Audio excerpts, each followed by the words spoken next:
Hi, I'm Stephen R. Ash, MD, of HemoCleanse Incorporated, and also Indiana University Health, Arnett, where I'm a practicing nephrologist. With the help of Mr. David Carr, we've developed a model that will help to train young physicians who are interested in placing internal jugular dialysis catheters by ultrasound. The IJ ultrasound model is rather simple to use and highly realistic. I'll give you first an overview of components. This is the torso of the model, and this is a simulated skin. The simulated skin has two entry points where you can actually tunnel the catheter under the skin before advancing the tip into the internal jugular catheter or vessel.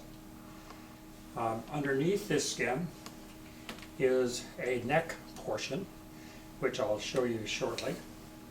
Other components include a water reservoir holder, and this holds a water reservoir that replaces fluid water within the neck during the use of it in actual catheter placement. There's also a side bottle that has a small amount of water that's used to simulate saline during the catheter placement. Additional components include a neck reservoir tube that connects the reservoir bottle with the neck model, and also a heart valve and tube that will change the pressure within the simulated carotid arteries during the ultrasound placement. I'm going to show you the components of the neck portion first next. This portion has within it a simulated vena cava on the right side, a simulated innominate vein, and simulated internal jugular and also carotid vessels. The vessels themselves are included in what we call the vascular insert, which is held into this cylinder by these three clips. Within the vascular insert is a simulated spine, a simulated internal jugular vein, right side, right side, and two carotids placed just slightly medial to those. These are all visible under the ultrasound probe. Also on the neck is a subcutaneous layer, we call it, that actually keeps fluid within this neck model while we do the ultrasound. It's held in place by this door that tightly seals it. And this is what will be penetrated by the needle on the way going into the internal jugular vein. There are, of course, latches on the door. You should leave those closed unless you're going to replace the subcutaneous layer. After we fill it with water, we'll be inserting the vascular insert thusly. In regards to placement and replacement of all of these components, just see the manual.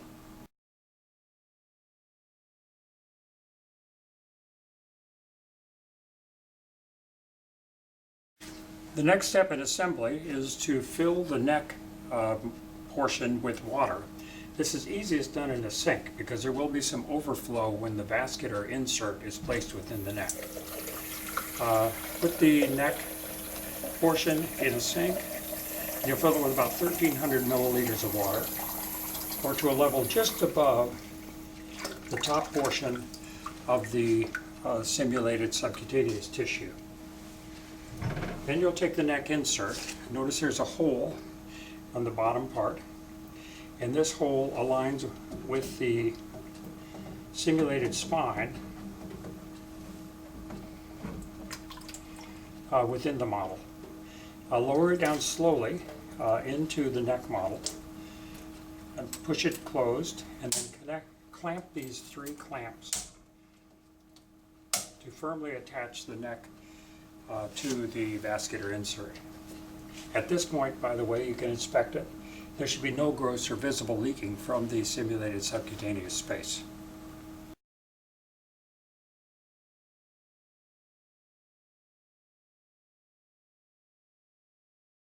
Next, we install the neck portion into the torso.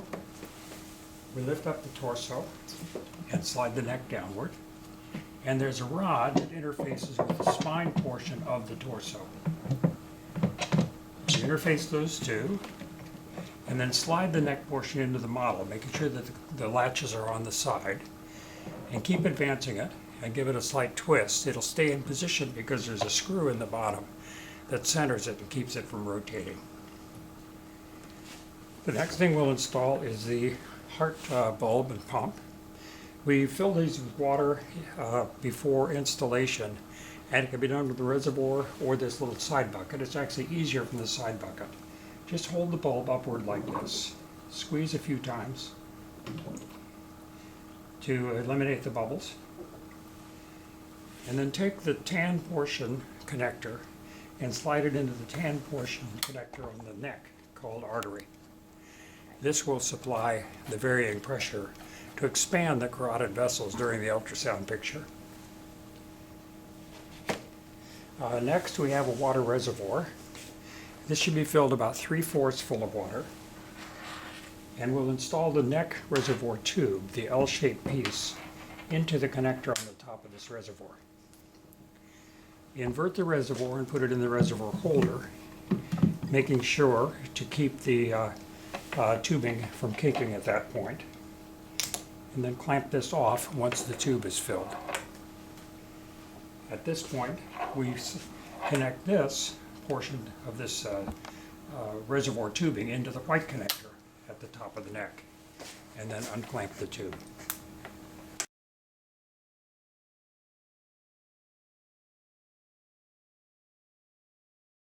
Now we're going to demonstrate placement of an internal jugular dialysis catheter using the ultrasound model.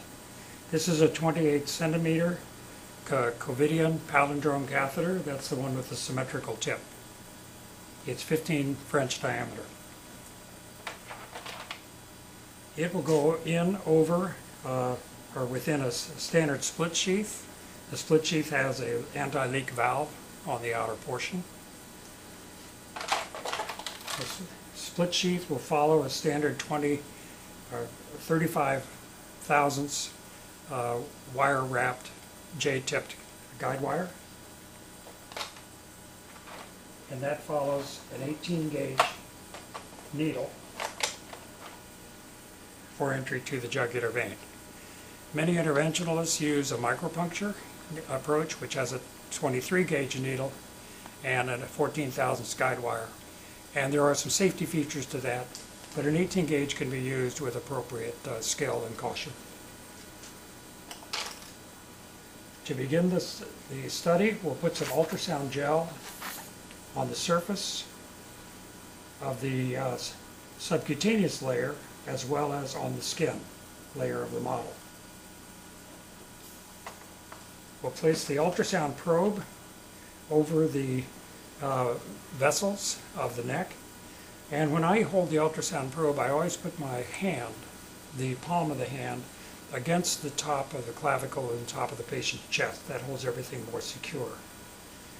I think, as you can see, if we look at the ultrasound picture, we have to the lateral side an approximation of the jugular vein, and deeper is the carotid artery simulation. If I squeeze the bulb, you can see the expansion and collapse of the carotid artery, and also see that it's thicker. Okay? If you'll come back to the needle placement. Now, this particular ultrasound does not have a needle guide. And so to place the needle, you have to judge at what angle the needle will allow the tip to cross underneath this ultrasound probe in the plane of the ultrasound at about the depth of that jugular vein. That takes a little skill. That's what the needle guide is for, and those are available with some models. We're going to do this manually. We'll advance it through the skin layer, the subcutaneous layer. And now if you'll swing over to the ultrasound picture, we'll then advance the needle downward until it impinges on the jugular vein. You can see the vein go in and in and in, and then there will be a pop. And at that point, you've gone through the vein and it is recoiled. Turn the ultrasound probe a little more towards the caudal part of the patient and move the needle back and forth. And you can see the needle shadow moving, the top of the vein moving, but not the bottom of the vein. That means that the needle is within the vein and has not penetrated the vein entirely. And that's an adequate placement. Okay? Now if you'll swing back towards the model, at this point we'll put in the 35 thousandths guide wire. And this will advance easily down to about 30 centimeters in this model. That happens to be the limit of the length of the inferior vena cava. And I'm now going to slide the needle back and out. Now another important value of the ultrasound is if you place the ultrasound probe on in the original position, you will be able to see actually the entry of the guide wire into the vein itself and its position somewhere in the middle of the vein. If I move it back and forth, you can see that the guide wire is free. It's moving without moving the posterior part of the vein. If you push down a little bit and keep going, at least in a patient, you can usually follow that guide wire all the way down to the innominate vein. That gives you extra comfort that your guide wire has reached the final position, the best position. Okay. Now if we'll swing back to the model. Now, some physicians would at this point dilate the tissue around the guide wire and then also place the split sheath. But it makes more sense to me to spend your time now in tunneling the catheter underneath into the proper position and then dilating the vein, because you know that the guide wire is already in the proper position. This is the tunneler that comes with the model. And to attach this to the palindrome catheter, you have to be cognizant of where the wall is on the palindrome. And the wall is that vertical flat portion between the two lumens. If you slide the catheter up a good distance onto this blue plug, the wall of the catheter interposes or fits directly into the slot within this holder. Slide the Teflon sheath back, and then I bend the tunneler so that when it comes through the tunnel location, it'll be easy to miss the neck. It's important to bend it after you slide the sheath back, because otherwise pulling the sheath around that bend will deform it a little bit. So we've chosen an exit site here already for this catheter, which is some 3 to 4 inches away from the jugular penetration site. You'll put this through the tip of the tunneler through the skin hole that's provided with the catheter attached, and you will tunnel it through until it comes out this opening, which simulates the primary incision, of course. You'll then pull this through, and just about the time that it goes underneath the skin, you can be sure that your arterial lumen is on the side that you wish. Not as important for this catheter, but for some. You pull the catheter all the way through, and I pull it through until it's clearly visible and palpable on the other side. You'll then advance the catheter and pull the cuff underneath the skin. I like to position my cuffs fairly deeply underneath the skin. Some people would leave the cuff only a centimeter or 2 from the incision site. Now that this catheter is in position, we can dilate the tract into the jugular vein and surrounding the guide wire. So you'll hold the guide wire with one hand so that it doesn't move, and you'll slide the dilator down, and you'll feel a slight pop as you go through both first the skin layer and then the jugular vein.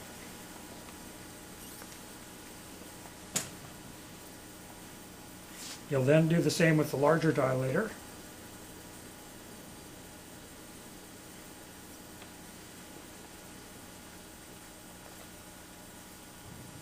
Again, hold the wire so it won't move, and advance this, and it should advance very easily. If you have fluoroscopy, you can watch the dilator advance down the guide wire, but quite frankly, on the right side, when placing a catheter in a patient who has not had previous catheters, it always goes to the right place. And finally, we have our dilator. Now, importantly, and split sheath, sorry. Importantly, these split sheaths all have a valve, but the valve is never closed within the kit. So you need to pull the dilator out, slide this valve, and then reinsert the dilator. The reason it's not closed within the kit is if it was closed and the stylet was through it, it'd be deformed by the heat of sterilization. So always make sure that the valve is closed by removing the dilator or closing it yourself. We'll slide the dilator and split sheath down the guide wire. And again, hold the guide wire motionless, advance the split sheath, and you'll definitely feel a pop this time as it goes through the jugular vein. I advance it until these wings are about an inch from the entry to the vein. And at this point, you can remove the guide wire and the dilator together.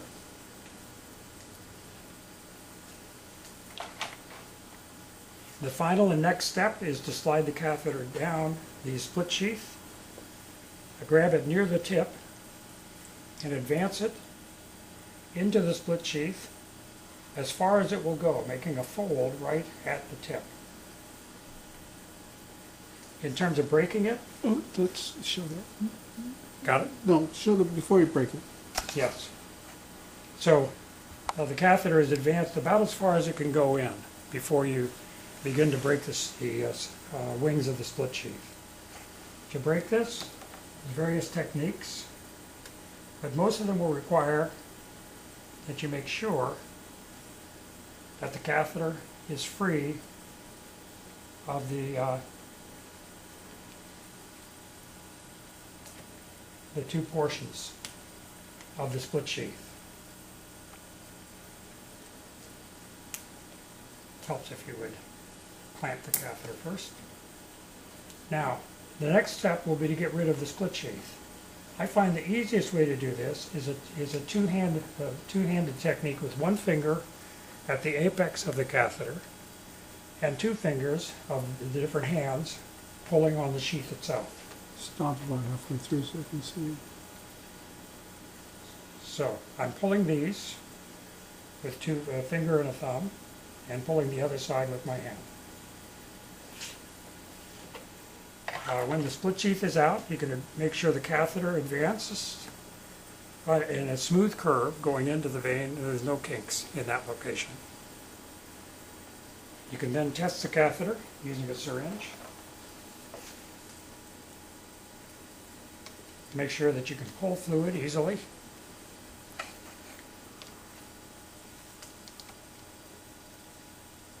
And inject easily.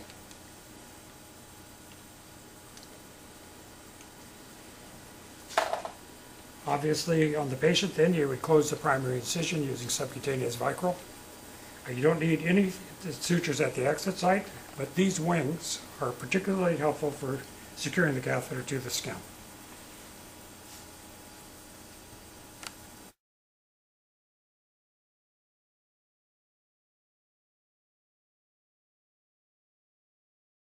Normally, of course, in placements of chronic catheters in patients, we use fluoroscopy to note the advancement of the guide wire, the advancement of the dilators, and the split sheath.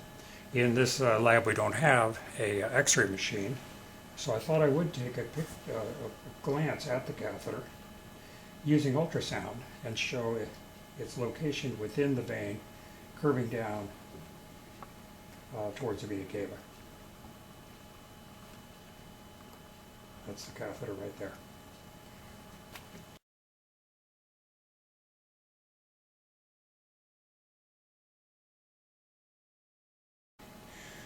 For those who are really curious, you can actually remove the skin portion of the model and pull the neck portion back to demonstrate exactly where the tip of the catheter, venous and arterial, ended up in the simulated vena cava.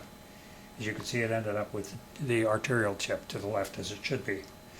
Now, had we placed the catheter from the left side through the left IJ, we purposely put in this innominate vein.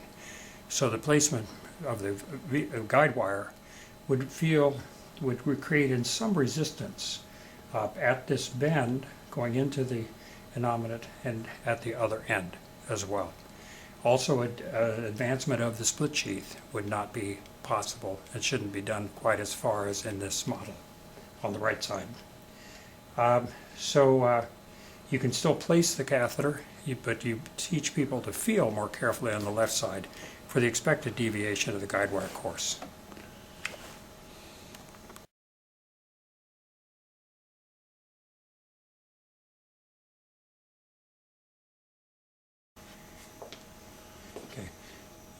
This model may be used for placement of approximately 20 internal jugular catheters with the split sheath on the right side and another 20 on the left side. After that, we recommend replacement of the subcutaneous layer and the internal jugular vein simulated section. So basically you can use it all afternoon and a demonstration after demonstration. I'll show you next how to take the model apart, basically. It's probably easiest to lay the skin backwards. And then the first thing we'll do is remove this catheter from this subcutaneous layer. You can then remove the catheter directly from the simulated skin layer. You can take the tube off from the common reservoir, or the artery, and then empty this back into the side container. And you can also remove the tube from the reservoir. But when you do, you should clamp the tubing, because there's no check valve in this system to keep it from emptying itself. Then finally, you can remove the neck.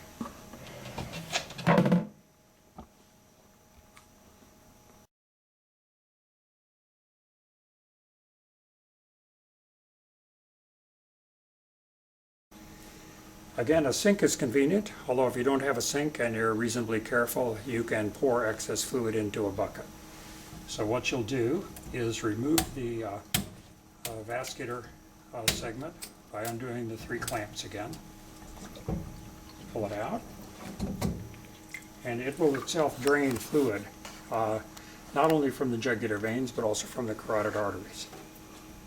Shake it a little bit. You can then pour out the fluid.